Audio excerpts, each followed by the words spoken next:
Cham Talks, um podcast para ouvir ciência. Olá, bem-vindos à Cham Talks, um podcast para ouvir ciência. Sou Beatriz Freitas e estamos no Cham, Centro de Humanidades, para conversar com Maria Helena Trindade Lopes sobre o Egito Faraónico e a sua sobrevivência. Maria Helena é investigadora integrada doutorada no Cham, Centro de Humanidades da Universidade Nova de Lisboa e da Universidade dos Açores. É professora catedrática de História na Faculdade de Ciências Sociais e Humanas da Universidade Nova de Lisboa e diretora do primeiro projeto português de arqueologia no Egito, mais precisamente em Mênfis, tendo sido condecorada com a Medalha de Grande Oficial da Instrução Pública em 2003. As suas áreas de investigação relacionam-se sobretudo com a história e a arqueologia do Antigo Egito, mas também se prendem com o mundo mediterrâneo e a recepção da Antiguidade. Para além dos vários cargos que desempenhou na Nova desde 1995 até 2021, é membro do grupo de revisores da European Science Foundation e avaliador em diversos painéis de concursos de financiamento à investigação. Bem-vinda, professora Maria Helena, e obrigada por ter aceito o nosso convite. Começo talvez pela questão que nos permitirá situar no tempo e no espaço, que é a seguinte: quais foram os principais fatores que permitiram a longevidade do Egito Faraónico? Boa tarde, Beatriz. Muito obrigada pelo convite. Só a Beatriz é que me trazia aqui para fazer isto.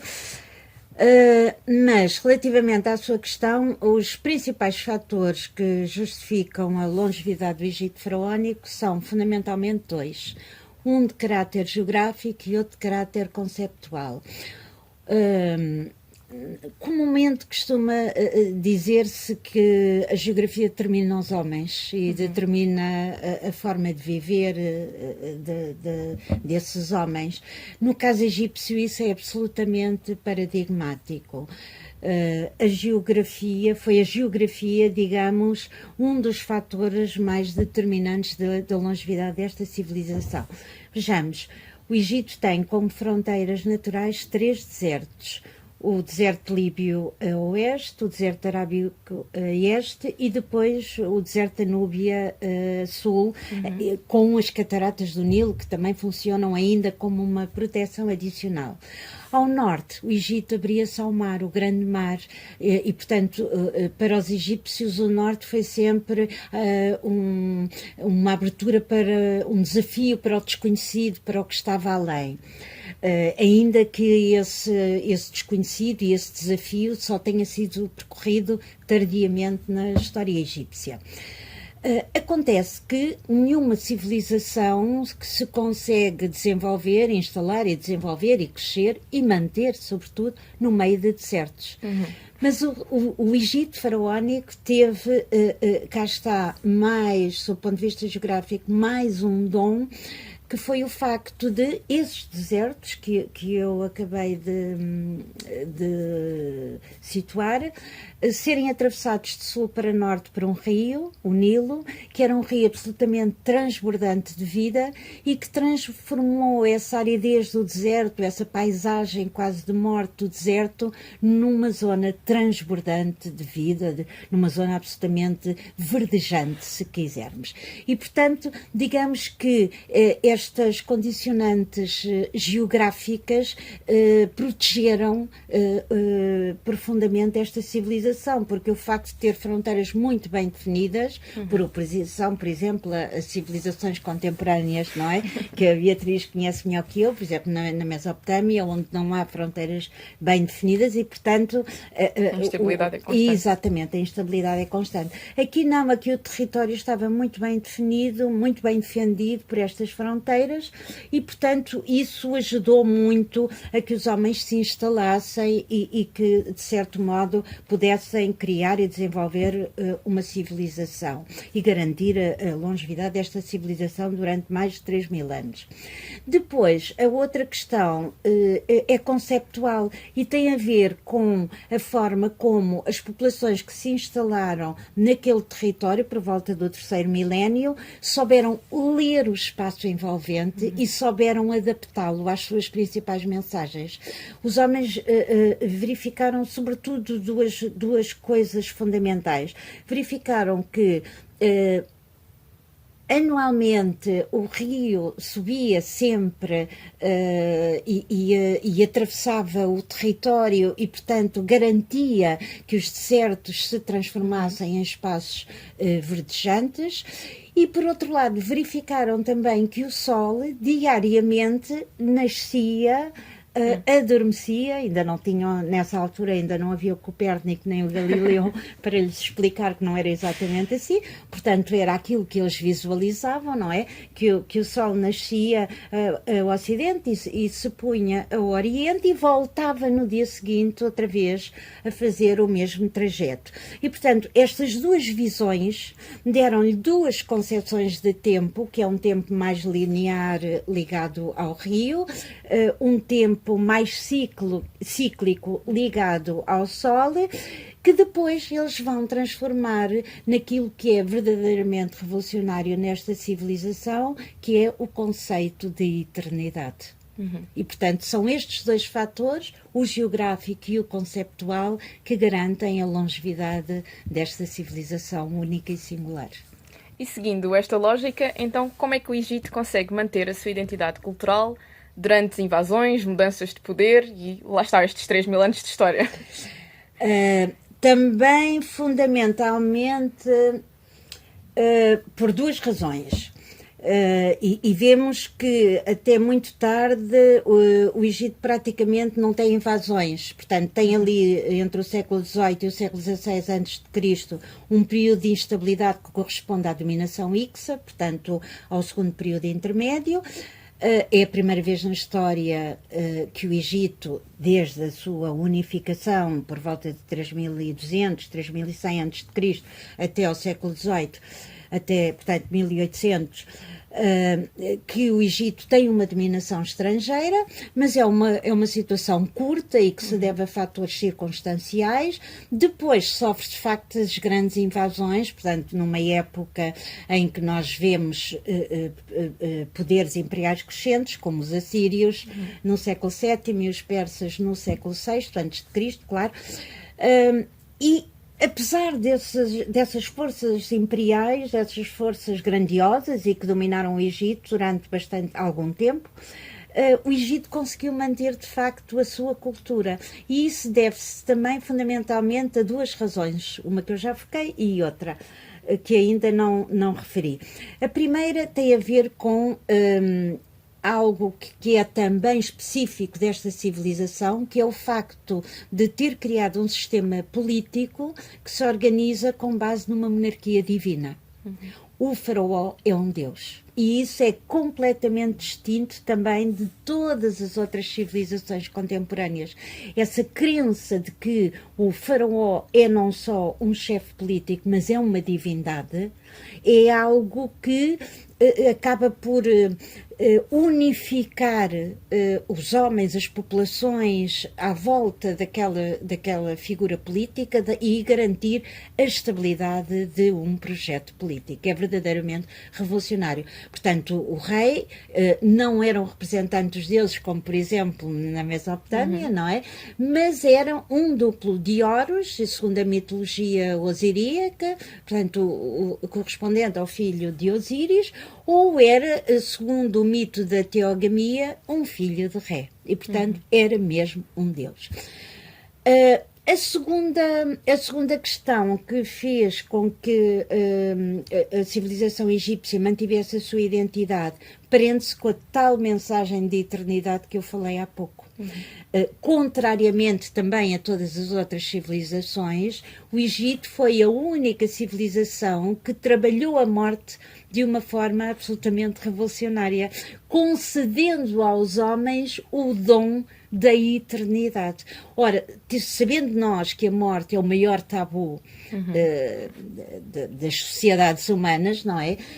Conseguir conceder a eternidade a todo um conjunto cada vez mais alargado, porque ela foi sendo conquistada ao longo do tempo e, sobretudo, alargada às várias camadas da população ao longo do tempo, conceder esta capacidade de eternidade a todos é algo absolutamente extraordinário. E cá está, tem a ver com a questão geográfica, com a forma como os homens absorveram as mensagens da geografia, no fundo do meio envolvente, e depois as transformaram conceptualmente naquilo que era a projeção para as suas próprias vivências no cotidiano. cotidiano a curto, a médio e a longo prazo. Portanto, estes dois fenómenos, uma monarquia divina, um rei divino, um homem que vive para além do momento físico da morte do corpo,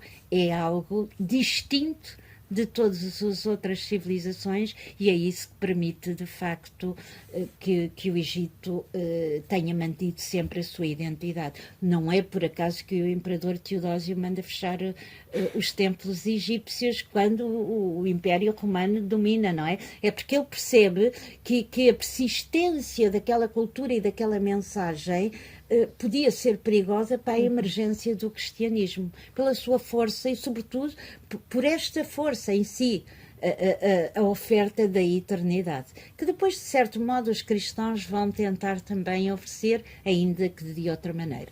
E que estaria acessível a todos. E que estaria acessível a todos, exatamente. Pensando na sobrevivência do Egito num contexto mais lato, a professora Maria Helena tem desenvolvido vários trabalhos sobre a recepção desta civilização na atualidade, por exemplo, com os seus trabalhos sobre as obras de Anselmo Kiefer.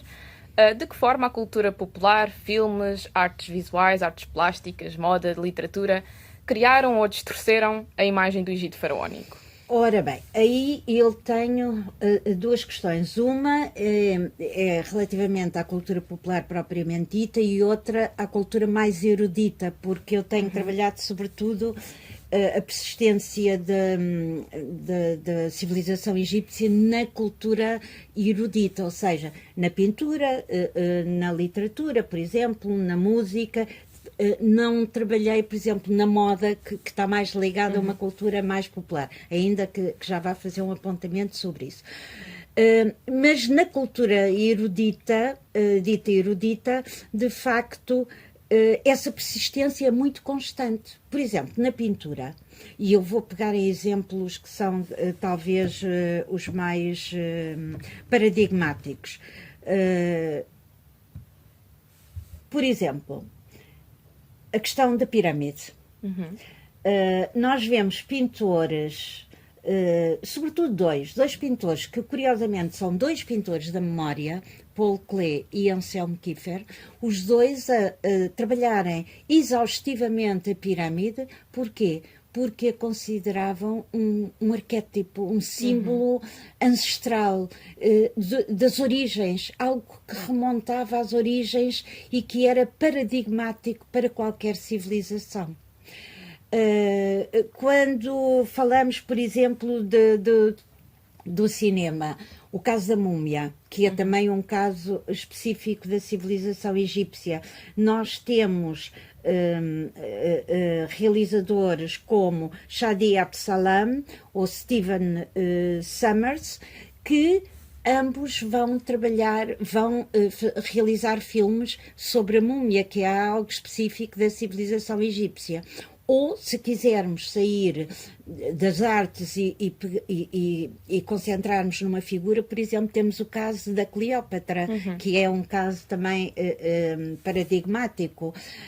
E nós vamos ver a Cleópatra quer no cinema, quer em bailados, quer na estatuária, quer na pintura. Portanto, não é por acaso que três símbolos maiores, a pirâmide, a múmia, que são específicos da civilização egípcia, e depois uma figura como Cleópatra, que tem em si aquela característica marcante que é uma mulher que é capaz de enfrentar o poderio do Império Romano, vão ser trabalhados exaustivamente por artistas, artistas de diferentes áreas. Depois, relativamente à cultura popular, aí o fenómeno é distinto, porque aí não há um conhecimento, como por exemplo estes artistas que fazem, quer na literatura, quer na pintura, quer na música, quer no cinema, fazem da civilização egípcia. Há uma apropriação de determinados símbolos, determinadas imagens, que a cultura popular vai captar e vai usar. Porquê? Pela cor, pela simbologia diferenciada, é apelativa, é diferente e é reconhecível. O Egito tem isso, a arte egípcia tem isso, é uma arte que é sempre reconhecível. A gente pode não reconhecer outros tipos de arte de outras sociedades humanas, mas reconhecemos sempre a arte egípcia, porque tem cânones muito fixos, tem uma cor, tem uma temática também muito própria e, portanto, a cultura popular vai agarrar determinados símbolos, determinadas imagens da civilização egípcia e vai apropriar-se delas, por exemplo, para usar como amuletos, o olho de Horus, o Ankh, não é? Que são muito usados. E aí, de facto, é uma apropriação popular da civilização egípcia que eu penso que não acrescenta muito de importante ao Egito faraónico, que é esta civilização, mas mostra a força que esta civilização tem. Cá está. Um impacto que perdura. É, o impacto perdura, exatamente. Sabemos que as antiguidades foram fulcrais para a construção identitária das nações modernas, por isso parece um bocadinho contraditório ser cada vez menor o espaço desta discussão e divulgação destas civilizações. Em que medida o fascínio pelo Egito faraónico revela mais sobre os valores modernos do que sobre o próprio Egito antigo? Ora bem, eu acho que a sua pergunta coloca duas questões distintas. Por um lado, é verdade e infelizmente a discussão e a divulgação das antiguidades têm um espaço cada vez mais reduzido na academia, sobretudo na portuguesa. Eu julgo que isso tem a ver com dois fatores. O provincianismo e a falta de erudição que neste momento atravessa a academia e que no fundo é consequência da sociedade em que vivemos. Nós vivemos numa sociedade do muito rápido, do superficial, do conhecimento breve, da coisa que acabou de acontecer, do fenómeno rápido e curto, e portanto civilizações como estas, cujo conhecimento implica o estudo de línguas, de textos, prática da arqueologia, implica muita reflexão, implica, portanto, é algo que a academia, na fase que está a viver, que é uma fase de facto que eu considero de falta de grande erudição e de um certo provincianismo bacoco, muito americanizado, no pior sentido do termo. Outra questão tem a ver exatamente com a apropriação que as massas fazem do Egito faraónico. E aí também é pela via da superficialidade. Portanto, digamos que no fundo a academia respondeu àquilo que se passa na sociedade, ou pretende responder àquilo que se passa na sociedade. Portanto, as massas gostam de usar o Ankh, o olho de Horus, misturam tudo e vemos gente a conversar, a dizer que as chakras estão alinhadas e que o olho de Horus vai conduzir não sei o quê. Portanto, conversas absolutamente esotéricas, sem sentido nenhum, de pessoas que não conhecem nada, mas que acham que conhecem imenso e que leram e depois citam uns autores estranhíssimos que escrevem os livros que vendem muito, porque efetivamente estas coisas esotéricas têm saída numa certa camada de população, não é? E portanto esse fenómeno de massas, da superficialidade e do efêmero, acaba por, de certo modo, levar a que a academia vá nesse sentido e não no sentido da profundidade. E isso eu considero que é um erro tremendo e que a academia irá pagar um preço por isso, como geralmente acontece nestas circunstâncias. E por falarmos na academia, a professora Maria Helena foi responsável pela criação do primeiro mestrado específico em Egiptologia em Portugal, aqui na Nova. Neste sentido, gostaria de terminar num tom de reflexão, mas também de provocação, sobre o que nos reuniu aqui hoje, o que considera em relação ao desaparecimento do estudo destas civilizações comumente denominadas pré-clássicas no ensino e, por outro lado, mais sorridente, quais são as possíveis estratégias a usar para consciencializar a população da importância da antiguidade e do seu património. Olha, Beatriz, primeiro considero que o desaparecimento do estudo das civilizações comumente designadas pré-clássicas no ensino é um desrespeito pela história e mais uma vez uma prova da falta de erudição que a Academia Portuguesa atravessa. De repente, há uma reforma que anula os progressos de 50 anos. Há 50 anos, quando eu comecei a estudar na Faculdade de Letras, existia uma cadeira que se chamava Estudo da Antiguidade, da Pré-História aos Hebreus, e, portanto, isto era dado num semestre. E depois, no segundo semestre, tínhamos Grécia e Roma, também juntos. Em 50 anos, nós criámos um conjunto, uma cadeira obrigatória de Egito Faraónico, uma cadeira obrigatória de História da Ásia Antiga, uma cadeira da Grécia, uma cadeira de Roma, várias cadeiras optativas relativas a estas civilizações, cadeiras de língua egípcio hieroglífico, acádico, hebraicos, eu cheguei a dar hebraico também, o professor Francisco Carmelo julgo que também ainda deu hebraico. Criou-se um mestrado específico de egiptologia, o único que existia em Portugal, e de repente recua-se 50 anos para trás. Mas a história é feita de ciclos. Nós já vimos isto muitas vezes. Portanto, eu infelizmente estive há 50 anos atrás a viver esta situação, aquela que os alunos agora vão encontrar quando entrarem na faculdade, e eu tive, não só eu e um conjunto de pessoas, tivemos a capacidade durante a nossa vida de alterar essa situação.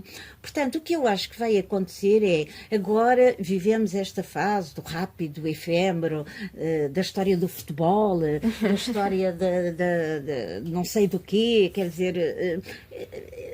dizer, conhecimentos absolutamente que se discutem na mesa do café e não são propriamente conhecimentos da academia. E, portanto, o que eu acho é que havemos de chegar a um momento em que, aliás, a sociedade já começa a dar provas disso, em que as pessoas sentem que esta falta de solidez, de profundidade dos conhecimentos, das realidades, está a conduzir a um caos que se instala a todos os níveis, e vão querer voltar à profundidade, à reflexão, e, portanto, eu julgo que irão surgir gerações como a minha no passado, que irão voltar a fazer o caminho das pedras e voltar a querer de novo um conhecimento mais profundo, mais reflexivo,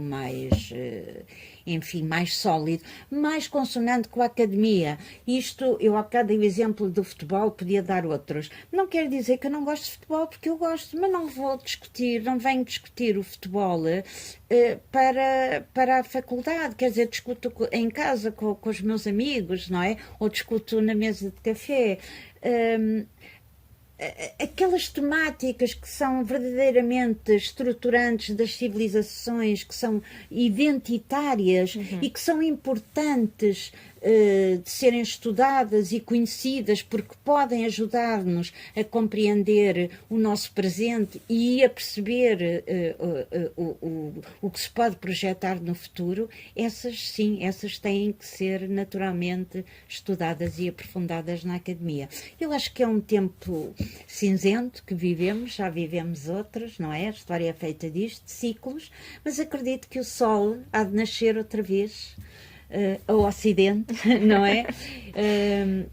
Para fazer depois a sua transição, como diziam os egípcios, para se pôr ao Oriente, trazendo também depois do Oriente toda aquela sabedoria que lhe é característica, trazendo-a de novo também ao Ocidente, e desse diálogo perfeito Ocidente-Oriente, que também ainda está muito por fazer, nascerá de novo a luz, tenho a certeza. Portanto, tenho esperança, apesar de tudo. Mas acho que, claro, temos que fazer, temos que dizer, temos que denunciar, temos que contrariar. Obrigada, professora. Obrigada também quem está desse lado. Obrigada, Beatriz, foi um gosto.